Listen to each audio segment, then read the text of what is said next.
Let's go ahead and dive into our first story, and that is how much have you been dealing with AI lately? Because I believe you work in IT professionally too, right? Like you don't just like do. I do. Okay. I Yeah, assumed yeah, as yeah. much. My real job is in IT. In terms of AI, I really haven't I haven't dove too much into it at all. I actually had a coworker the other day text me like, "Hey, do they allow us to use ChatGPT at Mhm. work?" I'm like, "Yeah, I mean, I've heard other people using it. Go ahead." Yeah. He uh, he does like training and stuff, and he's using it to like write out training documents Hmm. and lesson plans. It's like that's insane. Yeah. Like, What I haven't gone that far into it. I've more tried to get ChatGPT to say really inappropriate things, but mhm. I've heard it is fantastic for taking basic instructions and reparsing them out in ways like that as far as training documentation and making sure grammar is 100% both understandable and correct. So when you're drafting up official documentation, it's a great way to double check yourself as you're going along. uh, but IBM, for those a little younger in the crowd, they may not know IBM as anything more than the people who tried to kill ThinkPad and failed. But IBM back in the 70s, 80s, and 90s, there was like two or three places that you went to work if you graduated with a technical degree, or and pretty much guaranteed if you graduated with a master's in computer science or anything like that, you went to work for IBM.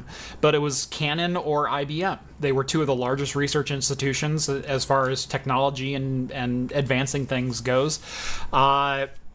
And so, as not so great of a name as they may have in the industry today when it comes to like enterprise hardware and things like that, they are still very much a research giant, and bring a lot of things to market, and they're usually on the bleeding edge of tech. And we're kind of seeing the same thing here with IBM announcing that they're planning to replace as many as 7,800 jobs with AI programs, and as much as 30% of their workforce inside the next 5 years, which would be up to 26,000 positions. Uh, Well, Go ahead. Yeah. I was say that's certainly nothing to sneeze at. That's insane. Yeah. Like, I mean, that's they're saying they're not necessarily just going to like flip the switch tomorrow, but right. as attrition, as people start to retire from IBM, they may not replace their positions.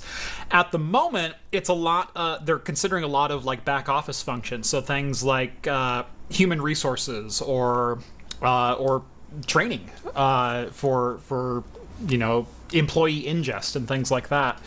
Uh, but 30% is quite the number. That's 26,000 jobs that IBM is potentially looking at replacing.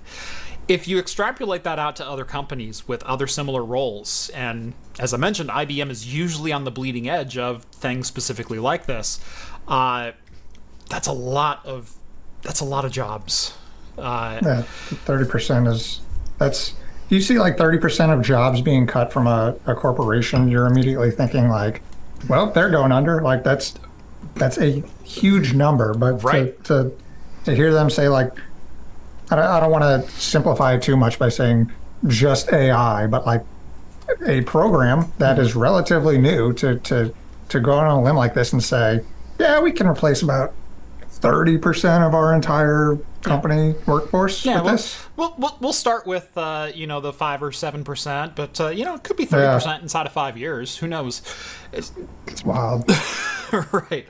Uh, yeah, it's absolutely ridiculous figure, but if you look at the advances that they're making with AI, and we've talked about this on the show a couple of times, it seemed like for the first 3 or 4 months of this year, we would talk about there's no way AI is going to replace this specific job. And then all of a sudden, we would have a story the next week about AI being trained in a specific model that would eliminate that job that we talked about just the week prior. And it really is progressing at the speed of light here. Now, it is still, I want to say early in the accessibility of this level of AI. But these trainings have been ongoing for literally decades at this point.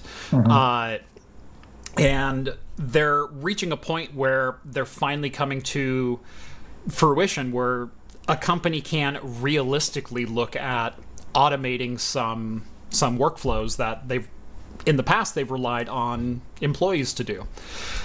Being in IT, I'm sure you're no stranger to either on purpose or sometimes even accidentally automating someone out of a job. That's literally how I started working in IT. Actually, with the company I'm at, I didn't start in IT. I came in with a different group on the business side.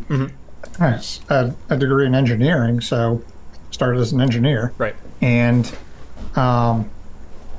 once I got in, I was kind of a new employee. It's kind of like, do this training, do this, blah, blah, blah, get your feet wet and all this stuff. And I started seeing processes, and I started saying, hey, can I, we do all this stuff in Excel. Can I write a quick macro and do this? Can I develop a small console app to do this? And I started doing that, and I kind of got known as the automation guy. Right. And a couple of years later, our IT department came to me and was like, if you're going to do that, you have to work in IT because we need official support for all this stuff. Right. So I got dragged into IT, and I could definitely see firsthand just automating something that was taking someone, hours a week. You can automate that so quickly, and then just like that, it's either up to the company to say, well, here's a new assignment for that person, or like IBM is saying, attrition. So you know what, we don't really need those jobs anymore. Right. We won't backfill them. Yeah, I've done similar things when it comes to payroll processing or bookkeeping or ingest of information or whatever like that.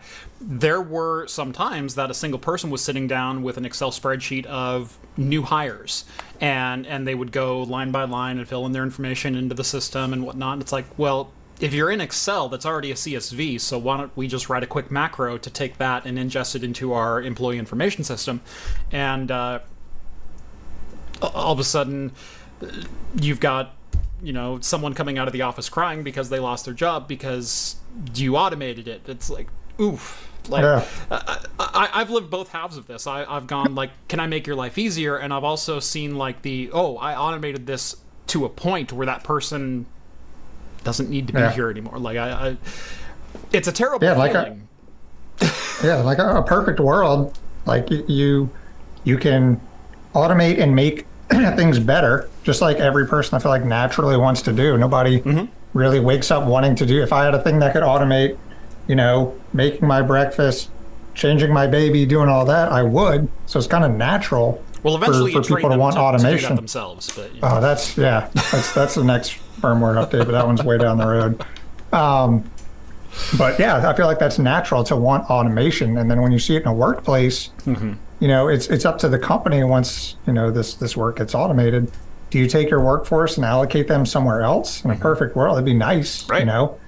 But as we're seeing, that's not always the case, because if a company can save some money by bringing down that's the salaries they have to pay, they'll probably do it. Right, and part of this may be a little bit of a perfect storm because of the shape that the economy is in post-COVID. And our next story is dealing with Nvidia and I actually passed on a story from AMD today that PC sales are expected to be down over 55% just in quarter one of 2023. And so you look at these massive corporations, manufacturers, chip suppliers, everything else, and you go, there's no money coming in, and you're telling me that we can automate 30% of our back-end employment process? It's kind of a no-brainer. And oh, yeah, for sure. Right. And we were seeing, let me put my tinfoil hat on for a second here. So even before, Don't scratch yourself. yeah, really, you'll see it.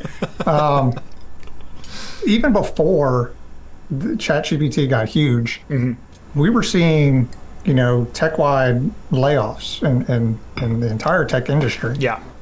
Are tech companies using AI as kind of a scapegoat to just downsize and make these massive layoffs without being the bad guy and saying, you know what, revenue's down, we got to cut our workforce. It's just easier. It's a lot easier. It's a lot sexier to say, we have AI now. Yeah, we have streamlined our process, and we got AI. Yeah. We don't need you guys anymore. Yeah. So I don't know. I mean, that's why I put my tinfoil hat on for that one. But and it could be. I've seen crazier things happen. We've all seen the chip shortages specifically over the last 2 and 3 years. I mean, there's not, being on the YouTube side of things and on the IT side of things, there's not an industry that we touch that wasn't impacted by chip shortages and supply shortages and supply line issues and everything else. And part of it could be the growth of AI. Part of it could be all of a sudden the cost of living has skyrocketed. It could be a lot of different factors for why people aren't buying things or upgrading things as much as they did. But at the end of the day, it seems like there's less money going around. And if you're a corporation and you're faced with a 55% revenue loss or drop in revenue, year over year, quarter over quarter, you're going to be looking for every money-saving avenue you can, even at the expense of your workforce. And I hate to be that guy, but also if I was running a business, that's the decision I would make as well.